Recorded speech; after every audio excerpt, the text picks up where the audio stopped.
So if we go way back to the beginning, we have our whole notes. The whole notes can be divided into half notes. Each one of those half notes can be divided into quarter notes. And then each one of those can be divided into half of eighth notes. We could obviously continue down this line. So basically 16ths are the even farther division. Not as far as we can go even farther, but this is kind of the last step for most people getting into the 16ths. So I can take each eighth note here and divide it into 2/16. So they're going to be twice as fast as the regular eighth notes that we've done. It's kind of the reason why we've waited so long to do these.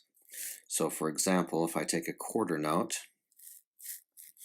I can then take that and I can divide that into eighth notes here. I could have obviously started way back up with whole notes, but let's do it this way.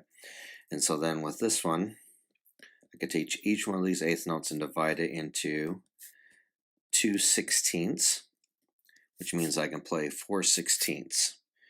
And then if I go over here and put another note, so this would be in our measure, that would be count 1, that would be count 2. So in this example here, all 4 of those 16th notes takes the place of one count. So where we would normally do 1, 2, then if we continue, we could do a 3 and a 4. And then we could have done 1 and 2 and 3 and 4 and. Now we can do 1. This is called E. Oops. 1 E and The next one, if we took that and divided it, we would have 2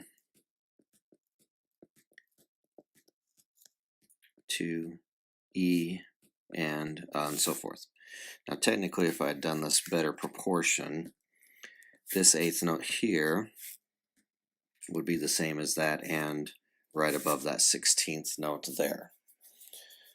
That makes it a little bit better. And then we could have done 3 and 4 and so forth. So the basics of 16th notes are 1 E and a 2 E and a 3 E and a 4 and so on. Now what this means is if you're playing just regular quarter notes mixed in, these quarter notes themselves are very, very slow.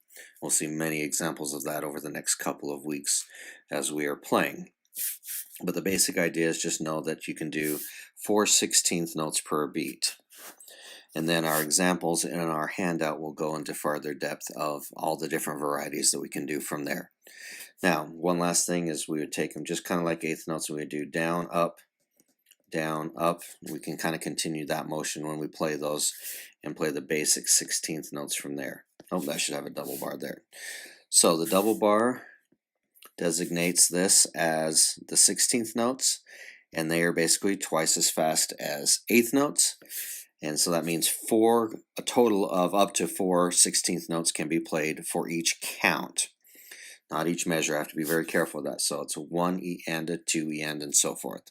Not necessarily 4 notes per measure or 4 notes. It's 4 notes per count. So I can play up to 4/16. So if I filled a whole measure, that would be 16 notes per measure. So these can be played extremely fast, and we'll discuss in class as we do different examples of why those are important. So that's the basics of 16th notes.